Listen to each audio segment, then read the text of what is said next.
Hello, and welcome to Rocket Fuel, your daily update of everything that's happening in the Rocket Fuel community. My name is Wack. Today is November 19th. This is the 500th episode of Rocket Fuel, which is kind of cool. We'll talk about that in a minute.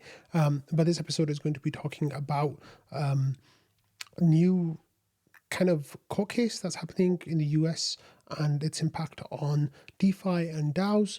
We're going to be talking about on-chain voting coming for Rocket Pool potentially soon. We've got an update on Rocket Pool's TVL on Defi Llama, and Patches has an update on Rewards Tree 10 and a whole lot more. So let's get started. 10, 9, ignition sequence start, 6. So the first thing I'm going to start with is just an acknowledgement of the fact that today marks the 500th episode of Rocket Fuel. I've put out more than 500 episodes of content, if you count Launchpad episodes and special episodes and things like that. But Rocket Fuel itself, 500 episodes is actually quite monumental. And I wouldn't have gotten here if it wasn't for the support of the Rocket Pool community, the support of the GMC, of course, and all of you all who watch and are so generous with your positive feedback and encouragement for Rocket Fuel and everything that I do here. So like I said, it wouldn't be possible without all of you all. So thank you so much. Here's hoping for 500 more episodes in the next 2 and a bit years. I think that this journey is going to be going on for a while yet. So let's get into today's episode. And actually, just give me a second. Let's get into today's episode, and today's episode is going to start here with Lido. So you might be thinking, why are we starting with Lido? Like, what's going on over here? Well, there was a case that a Lido bag holder brought against Lido, saying that that person bought Lido tokens, LDO, and those tokens lost value. And with those tokens losing value, that person sued Lido, basically the Lido DAO. And what happened is that like here there's this tweet from Miles here saying, today California judge dealt a huge blow to decentralized governance. He says, under the ruling, any DAO participation, even posting in the forum, could be sufficient to hold DAO members liable for actions of other members under general partnership laws. So this is a little bit, I think language is kind of like provocative here. There's a bit more nuance to this. So basically this case, Samuels versus Lido LDO, came to the court, right? So it was filed last year. It came to the court, and here the judge Chahabria, I'm sorry if I pronounced that wrong, incorrectly. Judge Chahabria was hearing motions to dismiss the case. Now, we've talked about motions to dismiss the case with the Coinbase case, with Kraken case, a whole bunch of other cases. And motion to dismiss the case basically means that, the argument that is being made by, the person prosecuting the case, or the person bringing this civil case, in this case, not a criminal case, they are, it's so frivolous that this should just be thrown out. Like, there shouldn't be any case. The arguments are just completely incorrect, and they shouldn't even be listened to. Let's get rid of them. Now, the bar to pass that threshold is actually quite low. So you could, as long as you meet some criteria of this not being frivolous, as long as there's even some merit, potentially that could be completely evaporated once it goes to trial. Provided there's some merit, what could happen is that this would go to court, and there'd be a trial, and then the arguments of the case would be hashed out, and that's what would happen. Now, why is this important? Is that one of the arguments being made in the case that Samuels brought against Lido is that the Lido DAO is basically everyone who's part of the DAO is at blame for this. And the judge in their comments on this kind of sided with that line of thought. So, initial, feedback on X was that judge just killed DeFi and DeFi governance. However, once Jasper brought this into the Rocket Pool community, the discussions were actually a lot more nuanced. So he replied, first started the discussion by saying, now this was at 11 p.m. Eastern time, and this discussion went on for like 3 hours. So there's a whole lot of stuff to cover here. So I'm going to kind of skim over some of it. But the main thrust of the discussion was between Jasper and Dibsy, and they were going through the court's rejection of the motion to dismiss. And they were saying things like, the upshot is that the motion to dismiss filed by Robot Ventures is granted because Samuels has not adequately alleged that Robot Ventures is a member of the Lido General Partnership. So what's happening here is that the judge says that people who are in the DAO, they are a general partnership, and if you, the way that it works is if one member of the partnership is liable for something, then all the members of the partnership are liable as well. And the way that the liability is declared is like who was involved in the protocol. For example, who was on the committees, who was, acting as a voting block, voting power, or contributing ideas, or even being an influencer or promoting ideas outside of the community. So there's a lot of information here. I'm just going to kind of go through it quickly. Basically, like here, the judge says about Dragonfly, says appears to have actively participated in Lido DAO at least some degree in July 2022. So this is finding out who is and aren't going to be the defendants in the case, and trying to figure out who does or doesn't make up the DAO. And the Robot Ventures, they got removed because it looked like they were just token holders. However, other bodies here that were involved in voting or anything like that, or basically they got the judge says that they can be defendants in this case, that you can bring the suit against them. So here about the Dragonfly, it says they after conversation with Lido team is use this LDO tokens to sell itself even more tokens, noting that it was looking forward to being more active in governance. So these kind of things, being active in governance, etc., they're the ones that are being brought to attention. Like here, Jasper's been highlighting a lot of the text from here, saying, according to the complaint, the founders, early institutional investors own the majority of LDO tokens, make their decisions controlling. So here, the judge is kind of noticing that there's a concentration of power in the Lido LDO tokens, and then there was some criticism of Dolphin, which was a body that the Lido DAO hired to kind of represent itself, whether or not they should have any standing in this case or not. And then about the Lido DAO's capacity to be sued, about whether or not this, whether you meet the definition of the LDO deployment. So this, like I said, this is just a motion to dismiss, and now the court case is going ahead. So that's just the way it is. And then California law, this case is being brought in California, by the way, applies to this question because the law of the state where federal court is located governs the capacity to be sued of a party that is not an individual or a corporation. And then here it says that they plan to ultimately distribute the revenues to token holders, like kind of turning on the fee switch, basically, in other words, to carry on as co-owners a business for profit.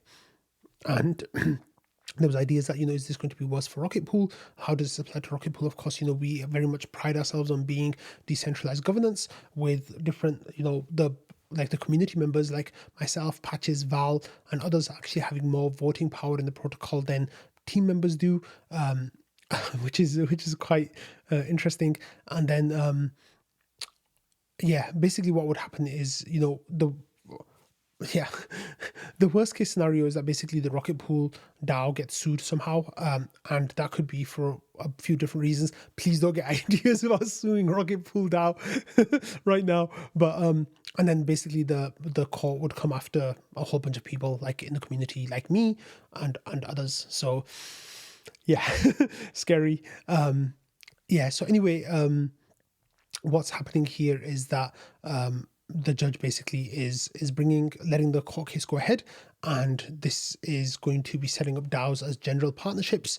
And it says the same is true as partnerships constructed more narrowly in line with Samuel's theory, as only including those who can meaningfully participate in Lido governance because they hold a large number of tokens, as opposed to including every LDO holder who votes or has the capacity to vote.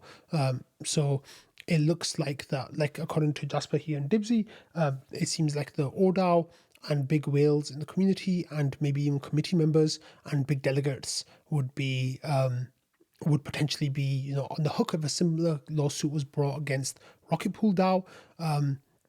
Buddha here made a joke saying that the ODAO is paid $200 a month, and then that outweighs the risks. But anyway, going back to the discussion, like I said, this was actually, a discussion that took place over a few hours. So if you want, you can read all about it and try to follow the links. This trading discussion, like I said, most of it is taking place between Dibsy and Jasper as they're reading through the court documents. And the idea is that, people in the wider ETH ecosystem don't actually know about this or care about this that much. And it might be the case that, the Lido team Lido DAO team kind of try to push the case as far back as possible, like asking for more and more, delays, continuations, I think they're called, if I remember right. To basically, the idea is that, there's this theory that if the Trump government comes in, you'll get a more favorable SEC commissioner, chair. You'll also get potentially favorable legislation, and with those things together, it could be the case that this case would be struck out. Now, one of the underpinning parts of this case is that the LDO token is a security. Now, that potentially could change with a new SEC giving out definitions of what is in the security, but also mainly through regulation like the FIT 21 bill, which might give like safe harbor laws for protocols for a certain number of years so they can sufficiently decentralize. But though that's kind of where we stand right now. So it looks like, the judge said this can go ahead. Now we're going to go into a discovery phase. That means that Samuels, the person bringing the case, will have access to Lido discovery. So they'll be able to, I don't know what they'll have access to, but they'll get access to a lot of stuff. And yeah, this can definitely be the interesting the way it works out. Now here Jasper pulled out a thread from the documentation saying, because the plaintiff was seeking to enforce federal law and the defendant met the federal law definition of an incorporated association. So the fact that this is federal law, it means that it could go to the Supreme Court eventually, depending on how things work out in the rulings. But it might be that, that is one way that we get clarification on this, is that it goes to the Supreme Court. Now, the interesting about the Supreme Court is that it's heavily in favor of Republicans, and they tend to, the idea is that they would look more favorably upon this. Now, there's one of the outcomes from this is that here, we had tweets from Gabriel Shapiro and Preston saying that basically what we need to do now is DAOs need to have legal wrappers, saying Gabriel here, and Gabriel's a lawyer, I believe, for a crypto company, but I'm not exactly sure. But he says that unfortunately all DAOs now need legal wrappers. I personally fought very hard to avoid this outcome, but I'm now confident we tried our best before capitulation, and the time has come to accept this, at least until a legislative safe harbor of some kind. Now, this, of course, is that the case that, the Rocket Pool community needs to act fast, and Jasper already has started acting on this, and he said that he is in touch with multiple lawyers. He says, so we need to get a wrapper ASAP. Patches said, am I going to jail? But like Dibsy says no, but if someone sued the Rocket Pool DAO for whatever reason, you and everyone else could be plausibly held liable. So here the Patches says cool. And Dizzy says, if, for instance, someone sued quantified damages from their RPL investment due to tokenomics and the way the structure worked, then those damages would be joint and severely applied across all partners. And yeah, the penalty would be that share of damages. So the damages could be as much as the person lost. There could be $1, there could be nominal damages, or there could be sued for a lot, and the judge could rule that they're owed a lot of damages. In which case, this was the discussion here, like what's a reasonable sue amount? But technically, you have infinite liability as a general partner. So Donald Trump has a case against NBC for $5 trillion. The judge in that case could technically rule that the NBC owes Donald Trump $5 trillion, even though they don't have $5 trillion and never will have $5 trillion. But yeah, and then here Jasper as well said that I know Trump sued the NBA and was awarded only $1. So there's definitely like a lot of hypothetical situations here. Of course, it hasn't even gone to court yet, but that's where we stand. So Jasper reached the conclusion. He says discovery against the remaining defendants can proceed immediately. And then non-fungible Yoakum says, individually there's probably cause to say the damages are only the direct losses on this person's LDO trade. But if it becomes a class action suit, there's quite a few more folks that could be making claims. So the idea is that, this person bought LDO tokens. I'm actually going to talk about that in a minute. But there might be a lot of other LDO token holders who then come out and say that they had losses against their LDO token, and they're also suing for reparations. Yeah, it's going to be very, very interesting to see how this court case goes. Yeah, the class action allegations. So it says plaintiffs propose to move and certify the following classes: all people who purchased or obtained LDO on or after December 17th, 2022, excluded from the class are defendants, corporate officers, members of the boards of directors, senior executives of defendants, their heirs, successors, or signs, and any entity in which the defendants have or had a controlling interest. The proposed class meets Federal Rule of Civil Procedure 23's requirement, called respectively blah blah blah whatever. So yeah, this is bad. And then Dibsy kind of comments saying that Lido wasn't promising bigger returns and asking people to lock up tokens with 100%, 150% collateral, with their staking. So that, insinuating that Rocket Pool was doing this. And then he says that Trump winning is the best thing that ever happened to Rocket Pool. Yeah. So there's different liability issues. One's simply general partnership, and then the other is SEC security liability. So, you could be sued by people adopting this general partnership law understanding, or you could have the SEC sue you for having securities being traded basically and sold. And they're different avenues. But Dibsy here says, the RPL returns and tokenomics writ large just implicate a bigger scheme than just holding the token and voting. But Jasper kind of counters by saying the tokenomics doesn't even matter. It's the price of the token moving. And then it would just be how the court basically brings this attention. Now you have to remember Lido is the biggest staking service. It's a really, really big protocol. So it they put a target on their back. But there's a whole lot more nuance here. And yeah, here Dibsy says the biggest thing that he can think of is the PETH versus NETH vote causing massive losses to speculators, and then therefore they can bring a case against the Rocket Pool DAO for voting in the scaling by protocol ETH instead of node operator ETH. Now, yeah, this, like I said, this is really, really complicated. The best thing to do is for you to go and just read this discussion. Like I said, it takes place over the few hours, so there's kind of a lot there for you to read. But definitely, Jasper's saying that he's sending out messages to law firms and trying to get information about it. So here Dibsy brings up the complaint that was filed in December 2023, and this person basically bought 122 LDO tokens, which is worth a few $100s, and they are then using the losses that they incurred from that to spend potentially millions of dollars, or hundreds of thousands of dollars, if not millions of dollars, to bring charges against Lido.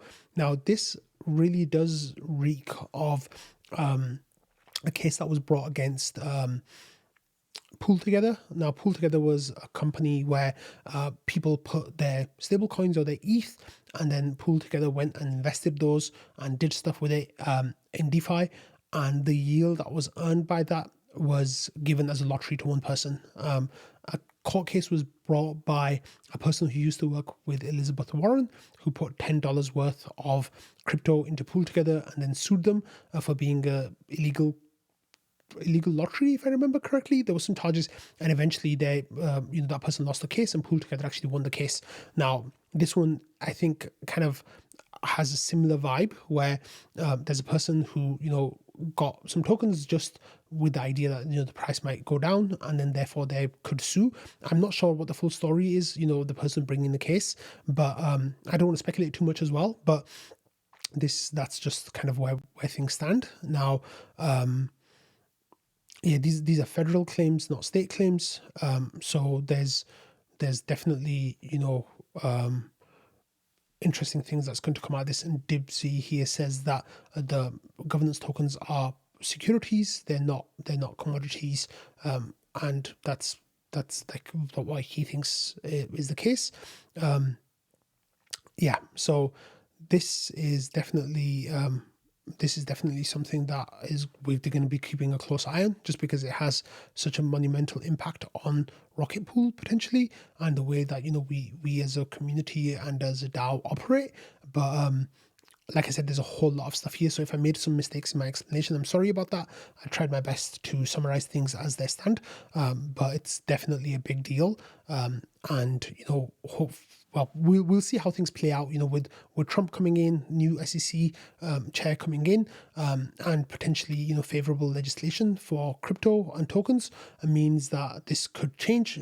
As it goes up through the court hierarchy, depending on how the rulings are. It could reach the Supreme Court, in which case we'd have some decisions as well.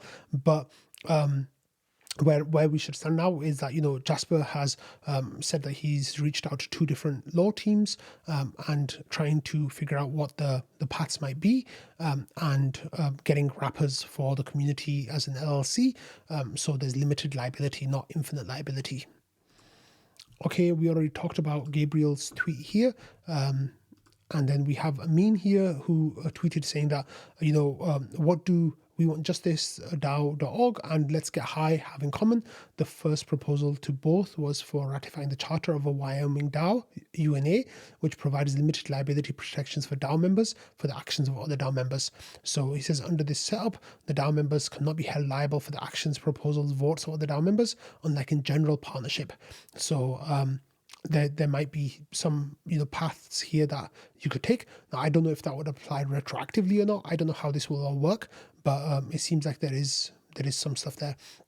And here Letus was kind of talking about the idea that I was sharing about, this person bought 132 LDO tokens, they sold them for a loss, and now they're spending millions of dollars to sue, for $100 of loss potentially.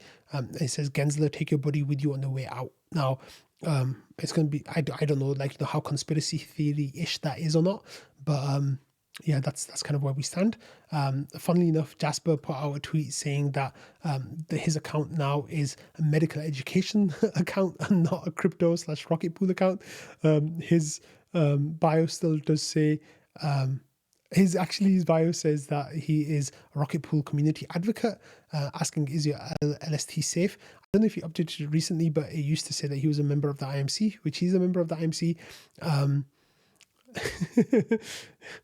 So this is kind of where we stand right now, and I think that we need a lot more information before we start panicking and getting scared. Okay, let's move on to some happier Rocket Pool news. And here we have Halulo saying, where do we stand with enabling the on-chain voting system? So this was a message sent a couple of days ago. As you all know, the Rocket Pool team has been in Thailand for DevCon, and I think they're only slowly getting back to their keyboards. And Langas here yesterday replied by saying, to be honest, I was waiting until DevCon was out of the way. I will double check with the team, but I think we can do it this week. So hopefully the team will be activating on-chain governance, which is part of the Houston upgrade, of course, this week. We'll probably get a trial vote or 2 that will come in, and then we will have potentially serious votes that come through this. So this kind of voting will, have protocol parameter changes, those kind of things that we can change together, and that will be coming up as a vote now. So that's really exciting. Okay, news that's not exciting, but news that we in the Rocket Pool community knew about is here. Elysis, I don't know how to pronounce that. I'm sorry. Had a screenshot from DeFi Llama saying, "Hey, what happened to Rocket Pool?" Now, if we have a look over here, you can see that the person's showing a screenshot of staking tokens, and it's showing their TVL changes in the last 7 days and the last 30 days. And what has happened here is that the Rocket Pool's TVL change has gone down by 58% in the last 7 days, which of course is not what has happened. Like, the protocol isn't imploding, and what has happened here is that their calculation methodology is shifted. Yeah, so Val's immediate response was, at that level, someone changed how they calculate. We have absolutely not blown up in the last week. Halulu said, yeah, it seems like they fixed the TVL calculation. For those of you who have not watched Rocket Fuel for a while, whenever I mention a DeFi Llama, I always talk about how Rocket Pool is miscalculated on their website. They basically never counted exited validators, as far as I know. So that has come down a lot. If we actually go to their website and have a look, it tells you Ethereum TVL of different protocols. Lido is number 1, Aave is number 2, and then we've got Eigenlayer number 3. And then Rocket Pool is down to number 16, and it shows that the TVL has gone down 61% in the last 7 days, and the TVL is $1.635 billion. Hopefully we can start climbing up there again very quickly. But if you actually have a look at the TVL bot from Rocket Watch, made by Invis, and Halulu working on there, but this one was made by Invis, it shows you that the total TVL of the whole protocol is around $2.43 billion. Just until last week, I think, when I mentioned DeFi Llama before, they were showing numbers close to 4 billion, I think. So they've had a big reduction in their number, and I think that leads to potentially some worry or FUD maybe that kind of comes with that. But if you're looking at the TVL, the output on Rocket Watch, you can see that the numbers there are much better understanding of what things are and where things stand. So yeah, that's kind of where we are. We've got 748,000 ETH in the whole protocol, but that's in mini pool staked, ETH collateral, and undistributed balances and unclaimed rewards. And then in terms of RPL, that's locked. There's 10 million RPL that's staked with that, and then there's unclaimed rewards of about 230,000 RPL as well, and unused inflation of around 2,700 RPL. So in total, that number now on DeFi Llama actually looks lower because it's not counting the RPL lock that is with the ETH locked. So their TVL numbers are still wrong as they are.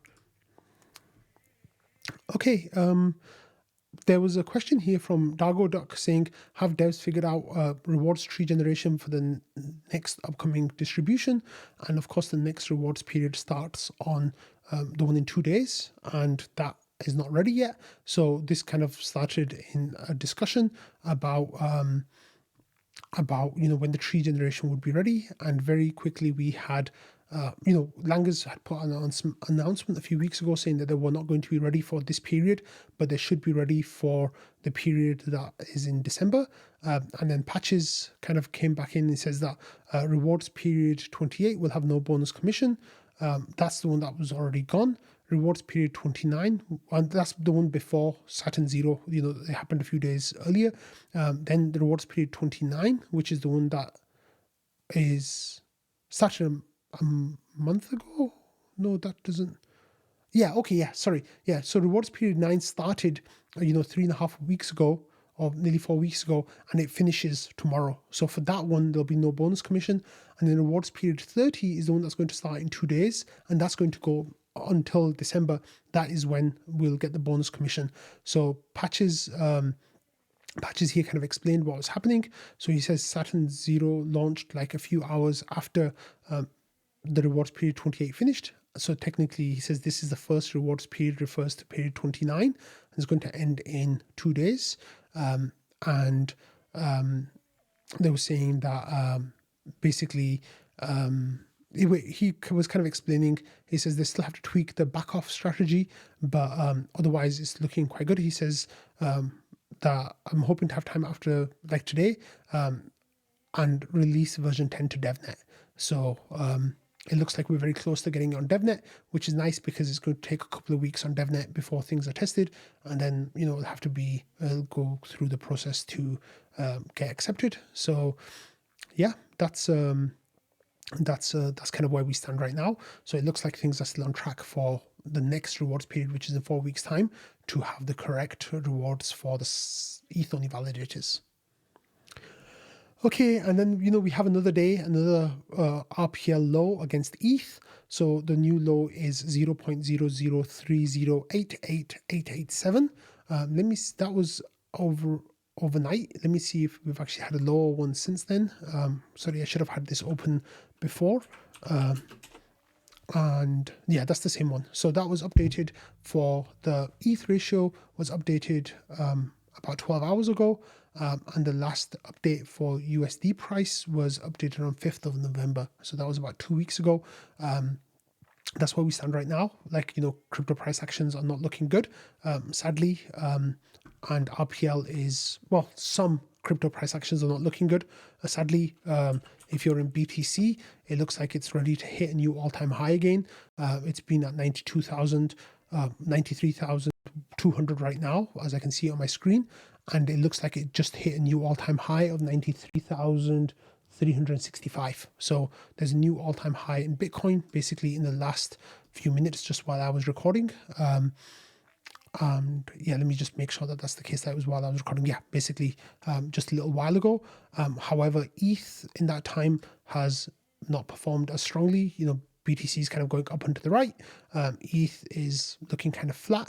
And then, of course, the impact of that on ETH is that it's going down to new cycle lows against BTC. So just like, ETH has bled against Bitcoin for the last 2+ years straight, RPL has bled against ETH and Bitcoin over that period. And sadly, the bleeding for both the tokens that I hold in size are still continuing. Technically, RPL is actually green for the day today. It's up 0.3%. So, it's kind of bounced a little bit since that low earlier, but it's still not looking healthy right now. I'm not, giving financial advice or anything like that. You can take whatever lesson you want from these charts. But yeah, just letting you know that RPL has hit a new low against ETH and for the cycle, and a new low against BTC as well. Okay, moving on to some other news, and today's other news, just as we're saying Bitcoin hit new all-time highs, is going to be about Bitcoin. So here, Nate yesterday said it looks like options trading on BTC ETFs is a go this week. And he says, I've mentioned before, but now I expect to see uptick in BTC options-based strategy ETF filings. So he says covered call strategy BTC ETFs, buffer BTC ETFs, tail risk BTC ETFs, convexity BTC ETFs, all of them. So I don't know exactly what all of those are, but yeah, Grayscale here wasted no time, according to James Seyfarth, saying that BTC ETF options were approved and they filed an updated prospectus for their covered call ETF. There's no ticker yet, and the fund will get exposure to GBTC and BTC while writing or buying. So the question here from Steve is, when the ETH ETF options, and I think that now the BTC ones have been approved, the ETH ones are going to be really close behind. So I wouldn't expect it to take more than a couple of months. The BTC ones, of course, have blazed the path, and then the ETH ones are very likely close behind. Now here, Eric Balkunas says that the IBITS options opened up and are ready for action on the terminal via, some Bloomberg terminal lingo. He says a new era begins today. Will these break the newborn records too? I'm going to go with probably yes. So newborn basically means that, in his jargon or his personal slang, I guess, is a new ETF that launches. How does it compare to previous ETFs? The BTC one, of course, was gangbusters, and he's wondering, how will these options ETFs compared to other options ETFs, and he thinks that they will be very strong as well. And then he actually got some trading data, and he says a few 100 million so far in options volume on IBIT. So that's the one for BlackRock. And then he says this is actually a ton for day one. He says here's a rank of the contracts by volume. It's almost all call options. So these are people who are saying that the price of Bitcoin will be higher in the future. That's what they're betting on. Eric says it seems very bullish, especially the December 20th C100, which is basically betting price of BTC will double in the next month. So here there's people who the C100 is saying that the token price is going to go so far up, and there's a lot of interest in that. So yeah, let me explain to you how the options work, just in case you don't know. So the way that the option works is there is a contract that says if this token is this price on this date, then you can buy it from me. You can have it from me at the price that you. Yeah, okay. So that's the strike price, right? So the set price that says if BTC is on this price, then you have the option to buy that from me. And to basically say that you want this option, you have to pay me some money. Now that can be a really low amount, it can be quite a high amount depending on how likely it is that that amount will hit by that date. So for example, if you want to buy an option that ETH will be $5,000 on January 10th, for example, if that's the date that the option closes on, someone might say that you could buy that for $50. So you give them $50, and if ETH is $5,000 on January 10th, you can buy it from them at $5,000. However, if ETH goes up to $10,000, you still can buy it for $5,000. So you are paying that $50 or whatever for the option to buy ETH at $5,000 on January 10th. If the price is below 5,000, then that finishes and you don't have to do anything with the option. Of course, you're not going to you're not going to buy it for 5,000 when it's less than that on the market. However, if it goes higher than that, then the person has to sell it to you for $5,000 and you get a profit basically. So what these people are doing is they are buying these options for BTC being double the price in a month compared to where it is now. Now that seems really bullish, but the price of those options then is probably quite low because they don't expect it to hit really. The closer you get then to that that 190,000 plus number, whatever it'll be, then that option will cost more and more because you can kind of sell it on. So that's just a rough idea of how call options work. The put options, which are options for price, you think the price is going to go lower, those work kind of in the same way, but a mirror basically. So sorry if I butchered that explanation, but that's kind of where we stand now with BTC. It's like a new era, and like these guys who are analysts of this seem to think this is incredibly bullish, and I think that it's going to bring a lot of interest into BTC over the coming year, and over the forever basically, and that is going to help BTC a lot. So hopefully the ETH options will come soon, and it'll be a very strong 2025 for ETH, and hopefully for RPL as well. But that's just let's see what happens. Anyway, on that note, thank you so much for watching this 500th episode of Rocket Fuel. I wonder if there's anyone out there who's actually watched all 500 episodes. I doubt it, but that would be really amazing if there was someone. But anyway, I'll see you tomorrow just for a regular episode, 501, and we could begin the whole thing all over again. Anyway, see you all then. Bye.